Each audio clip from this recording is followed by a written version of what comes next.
How did this Sri Vidya tradition evolve? Can you explain a little bit about that?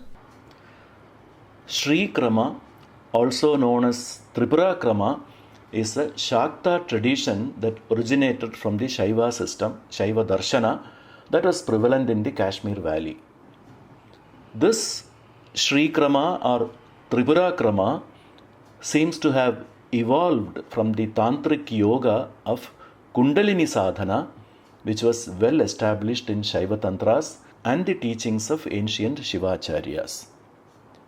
But over time, it gradually transformed and eventually took shape in South India as a system of mantra japa sadhana known as Sri Vidya, specifically designed for householders, both men and women in Grihasthashrama.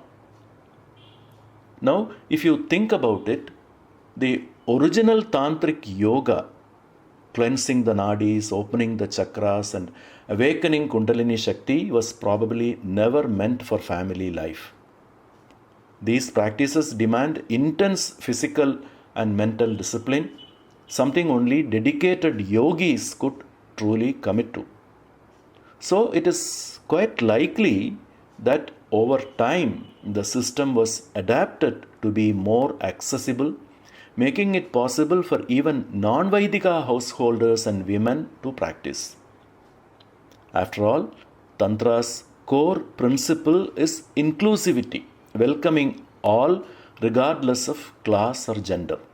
And that is probably how Sri Vidya evolved into a more open and accessible sadhana system. Whether it originally developed in South India or spread there later, one thing is clear: it took on a form that allowed more people to engage in this sacred practice. We still don't have a clear picture of how Sri Vidya developed into its distinct form. However, it is unlikely that it was a direct transmission from the Tripura Krama or Sri Krama traditions of Kashmir into South India. In fact, most early tantric traditions that engaged from the older tantras placed a strong emphasis on yogic practices rather than being purely ritualistic. If Sri Vidya indeed evolved from these traditions, it must have undergone a series of gradual transformations along the way. There is evidence in the works of authors like Sri Amritanandanatha and Sri Lakshmidharacharya suggesting that the more rigorous Kashmiri Tantric Yoga, often referred to as Purva Kaula practices, eventually gave rise to a gentler, more accessible form of Kundalini sadhana known as Samayachara, or more specifically Purva Samayachara. This shift probably made the practice less strenuous while retaining its core spiritual essence.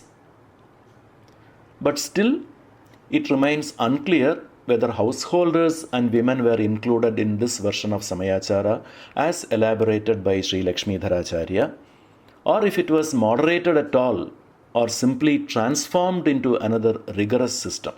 That too we do not know. The sacred knowledge of these Purva Kaula practices was traditionally known as Kulajnana, Kuladharma, or simply Kulam. Those who adhered to and safeguarded this lineage were called Kaulas, signifying their deep connection to this esoteric tradition. This evolution from intense yogic discipline to a more adaptable sadhana system reflects Tantra's inherent flexibility, allowing the ancient wisdom to reach a broader range of seekers without losing its transformative power.